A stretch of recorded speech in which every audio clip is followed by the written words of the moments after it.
Assalamualaikum teman-teman, apa kabar kalian semua? Kakak harap teman-teman semua dalam keadaan sehat walafiat dan tetap semangat untuk belajarnya. Oke, pada video kali ini kakak akan membahas mata pelajaran matematika pada bab teori peluang dan akan menjawab beberapa soal. Oke teman-teman, tanpa menunggu lama langsung saja kita bahas soalnya secara bersama-sama. Nah teman-teman, langsung saja kita baca soal pertama teman-teman, yaitu kuat rentangan suatu komponen logam tertentu tersebar normal dengan rata 10.000 kg per cm kuadrat dan simpangan baku 100 kg per cm kuadrat. Yang ditanya itu teman-teman, bagian A, berapa bagian dari komponen yang mempunyai rentangan melebihi 10.150 kg per cm kuadrat, dan bagian B yaitu bila ketentuan mengharuskan bahwa kuat rentangan komponen antara dan termasuk 9.800 dan 10.200 kg per cm kuadrat, berapa bagian dari komponen dapat diharapkan terbuang. Nah teman-teman, untuk menjawab soal ini terlebih dahulu kita harus memahami materi apa yang akan kita jawab dalam soal ini. Dan teman-teman, di dalam soal ini itu kita akan menjawab materi mengenai distribusi peluang acak kontinu. Kenapa distribusi peluang acak kontinu? Karena teman-teman di sini ada kata-kata dalam soalnya yaitu tersebar normal atau distribusi normal. Itu merupakan salah satu sebab dari materi distribusi peluang acak kontinu. Kemudian teman-teman, yang kedua kita harus mengetahui apa yang diketahui dalam soal ini teman-teman, yaitu nilai 10.000 kg per cm kuadrat itu sebagai apa atau bisa disimpulkan dengan apa, dan 100 kg per cm kuadrat kita bisa simpulkan atau kita bisa tulis seperti apa. Nah teman-teman, 10.000 kg per cm kuadrat itu teman-teman dalam distribusi normal itu disebut dengan rata yang kita bisa simpulkan dengan sigma. Dan teman-teman, simpangan baku dalam distribusi normal atau sebaran normal ini teman-teman kita simpulkan dengan mu, 100 kg per cm kuadrat. Kemudian teman-teman kita lihat pertanyaan A, yaitu berapa bagian dari komponen yang mempunyai rentangan melebihi 10.150 kg per cm kuadrat. Nah teman-teman, di sini kita tulis dulu P atau peluang X lebih besar dari 10.150 kg, karena teman-teman di sini ada kata-kata atau bisa digarisbawahi yaitu mempunyai rentangan melebihi 10.150 kg per cm kuadrat. Kemudian teman-teman kita bisa menggunakan rumus yaitu sebagai berikut teman-teman, yaitu X kurang X rata-rata teman-teman dikurang mu per sigma, di mana teman-teman X nya di sini sebagai 10.150 kg per cm kuadrat dikurang 10.000 kg per cm kuadrat dibagi 100 kg per cm kuadrat. Kita bisa dari hasil perhitungan ini teman-teman kita mendapatkan hasil 1,5. Kemudian itu teman-teman hasil dari peluang satu yang kita dapatkan 1,5 kita cari di tabel Z nya teman-teman. Jadi kita tulis lagi peluang Z lebih besar 1,5, atau kita bisa tulis kalau lebih besar dan teman-teman yaitu 1 kurang P dalam kurung Z kurang 1,5 ya. Nah teman-teman, kita harus mencari nilai berapa itu P dalam kurung Z lebih kecil atau kurang 1,5. Nah teman-teman, di dalam tabel distribusi atau sebaran normal Z teman-teman, nilai Z lebih kecil 1,5 itu teman-teman mempunyai nilai yaitu 0,9332. Nah teman-teman, kalian bisa cek tabelnya teman-teman di Google ya teman-teman, atau kalian bisa lihat sebagai berikut teman-teman. Nah teman-teman, kemudian hasilnya itu teman-teman dikurangkan 1 kurang nilai dari P dalam kurung Z kurang 1,5 yaitu 0,9332. Jadi itu teman-teman hasil dari pertanyaan A, yaitu P dalam kurung X lebih besar 10.150 itu teman-teman sama dengan 0,0668. Nah teman-teman, kita akan menjawab soal bagian B teman-teman, yaitu bila ketentuan mengharuskan bahwa kuat rentangan komponen antara dan termasuk 9.800 dan 10.200 kg per cm kuadrat, berapa bagian dari komponen dapat diharapkan terbuang. Nah teman-teman, kita harus memperhatikan di sini intervalnya teman-teman, yaitu ada di kalimat dalam soal bagian B teman-teman, yaitu kuat rentangan komponen antara dan termasuk 9.800 dan 10.200 kg per cm kuadrat. Berarti teman-teman kita akan mencari nilai P atau peluang dalam kurung X lebih kecil atau sama dengan 9800, atau X maksud saya teman-teman, nilai X lebih besar atau sama dengan 9800, atau X lebih kecil atau sama dengan 10.200, atau bisa kita tulis seperti ini teman-teman. Kemudian teman-teman kita mencari terlebih dahulu nilai Z nya teman-teman, nilai Z1 yaitu 9800 dengan menggunakan rumus seperti sebelumnya, itu teman-teman, yaitu X bar kurang mu per sigma. Kita bisa mendapatkan teman-teman hasil min 2. Kemudian untuk nilai Z2 nya teman-teman, kita bisa pakai nilai X barnya yaitu 10.200 dikurang mu yaitu 10.000 dibagi dengan sigma yaitu 100. Kita mendapatkan nilai Z2 sama dengan 2. Kemudian teman-teman kita mendapatkan hasil yaitu Z1 sama dengan min 2 dan Z2 sama dengan 2. Kemudian teman-teman kita tulis ulang yaitu P dalam kurung Z lebih kecil atau sama dengan min 2 dan Z lebih besar atau sama dengan 2. Atau bisa kita tulis juga teman-teman yaitu P dalam kurung Z lebih kecil atau sama dengan 2 dikurang P dalam kurung Z lebih kecil atau sama dengan min 2. Kita lihat lagi teman-teman nilai Z di tabel distribusi normal Z teman-teman, yaitu nilainya 0,9772, sedangkan nilai untuk PZ lebih kecil atau sama dengan min 2 di tabel distribusi normal teman-teman itu bernilai 0,0228. Kemudian kita perkurangkan teman-teman, yaitu 0,9772 dikurang 0,0228, kita mendapatkan hasil yaitu 0,9544. Jadi teman-teman bagian dari komponen yang dapat diharapkan terbuang itu teman-teman sebanyak 0,9544 peluangnya itu teman-teman. Baik teman-teman, langsung saja kakak akan melanjutkan pada soal nomor 2. Soal nomor 2 teman-teman yaitu suatu pabrik menggunakan rencana penerimaan dalam produksi barangnya sebelum pengiriman. Rencana tersebut bertahap 2. Sejumlah kotak masing-masing berisi 25 butir barang disiapkan untuk dikirim dan sampel berukuran 3 butir barang dari setiap kotak diperiksa. Bila ketiga sampel itu tidak ada yang rusak, kotak dikirim. Tentukanlah A. Berapa peluang sebuah kotak yang berisi yang cacat akan dikirim. Kemudian bagian B, pertanyaan B yaitu berapa peluang sebuah kotak yang berisi hanya satu yang cacat akan dikirim untuk kembali diperiksa. Nah teman-teman, untuk menjawab soal ini teman-teman, kita terlebih dahulu kita harus memahami apa maksud dari soal ini teman-teman. Nah teman-teman, ternyata maksud dari soal ini teman-teman yaitu kita hendak menggunakan rumus kombinasi untuk menyelesaikan soal ini teman-teman.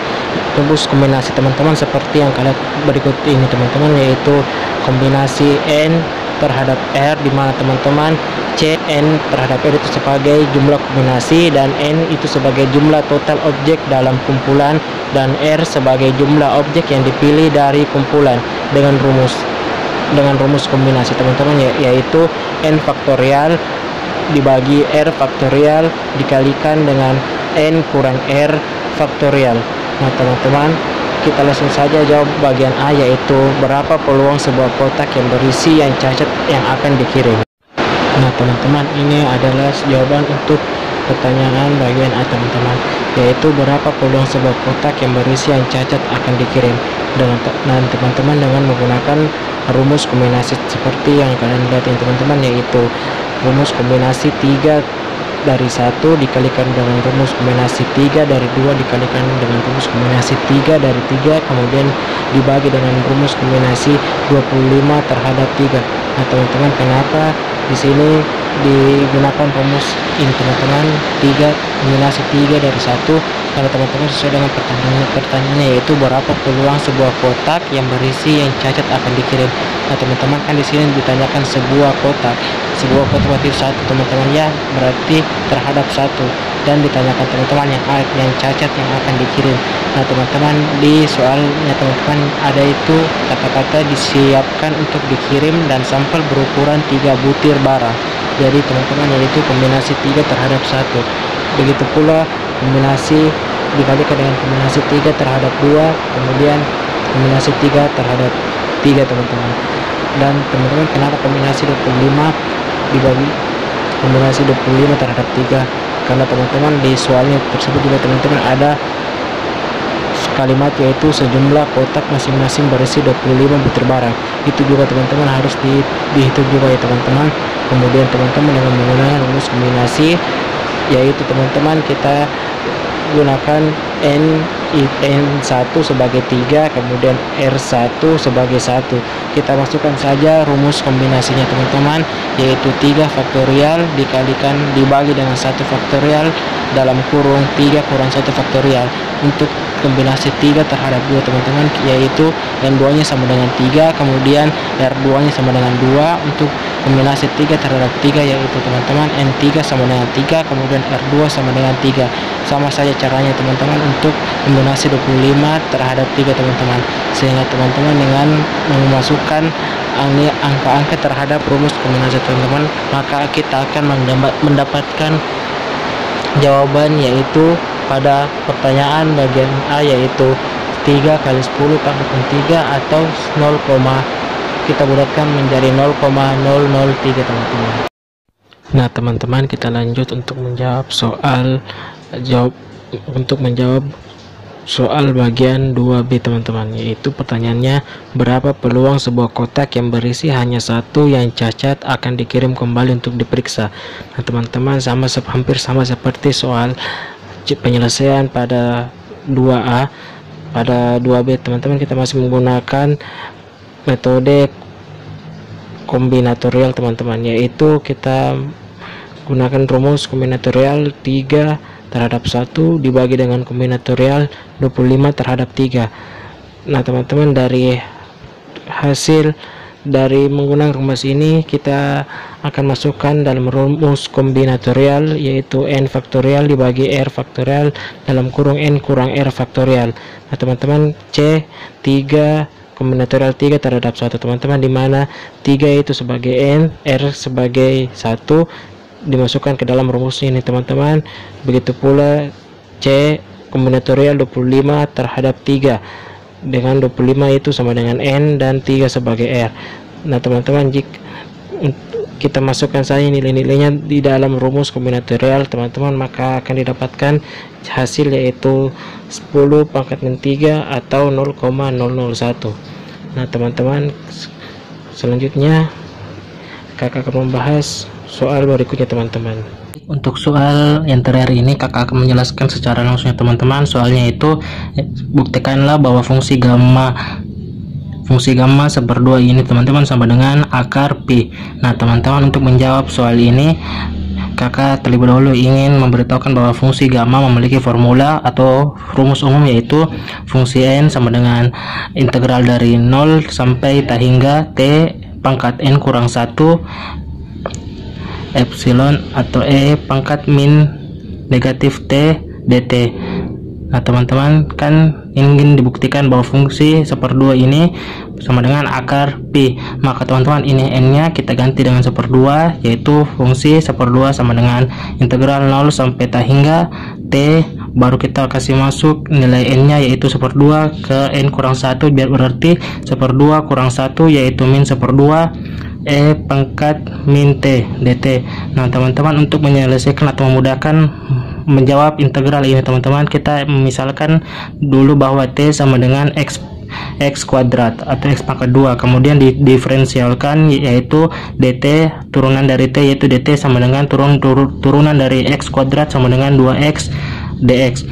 Nah teman-teman, kita tulis kembali lagi fungsi 1/2 ini teman-teman sama dengan 0 sampai t hingga, dimana t nya itu teman-teman kita sudah tulis, misalkan yaitu x kuadrat, kemudian dipangkatkan, kemudian dikalikan dengan pangkat min 1/2 min x kuadrat, diganti ya teman-teman, ini t sama dengan x kuadrat, ini juga dt nya diganti jadi 2x dx, jadi dt yaitu 2x dx. Kemudian teman-teman, sama dengan integral 0 sampai t hingga x kuadrat dikalikan dengan pangkat min 1/2, yaitu 2 kali min 1/2 sama dengan negatif 1, jadi x pangkat min 1 e pangkat min x kuadrat 2x dx. Kemudian sama dengan 2 nya ini dikasih keluar ya teman-teman, baru diakarkan 0 sampai t hingga. Nah teman-teman, di sini x pangkat min 1 negatif 1 dikalikan dengan x sama dengan 1 teman-teman, karena X pangkat min 1 sama dengan 1 per X dikalikan dengan X berarti 1. Jadi tidak usah ditulis satunya teman-teman, langsung saja ditulis E pangkat min X kuadrat dx. Kemudian ini kita kuadratkan ya teman-teman, jadi suatu fungsi 1/2 dikuadratkan, kemudian ini 2-nya juga dikuadratkan jadi 2 kuadrat, kemudian ini integral ini teman-teman, kita ini ingin mau kuadratkan juga teman-teman, tetapi kita ada lagi variabel baru untuk memudahkan, yaitu variabel Y. Sebenarnya juga bisa dengan mengkuadratkannya langsung, tetapi lebih rumit ya teman-teman. Jadi saya ingin membedakannya menjadi 2 variabel, yaitu variabel X dengan variabel Y. Kemudian teman-teman kita sederhanakan, yaitu 2 kuadrat sama dengan 4. Ini teman-teman itu bisa dikerjakan menggunakan integral lipat. Jadi integral 0 sampai T hingga ini, baru juga ini integral 0 sampai T hingga yang ini, baru kan ini variabelnya sama ya teman-teman, yaitu E sama E, jadi disatukan saja yaitu E. Kemudian min X kuadrat dengan min Y kuadrat juga kita satukan menjadi min dalam kurung X kuadrat tambah Y kuadrat, jika dikali masuk yaitu min X kuadrat sama dengan ini, dikali masuk jadi min Y kuadrat sama dengan ini, baru dx dy, kita tulis dx dy. Kemudian teman-teman untuk menyelesaikan ini kita lihat ini teman-teman, yaitu X kuadrat tambah Y kuadrat. Ini teman-teman bisa diselesaikan dengan menggunakan koordinat polar. Berarti kita ubah dulu ke koordinat polar. Koordinat polar apa masih ingat teman-teman, yaitu X dalam X sama dengan R cos theta, Y R cos theta. Kemudian fungsi 1/2 dikuadratkan sama dengan 4. Kemudian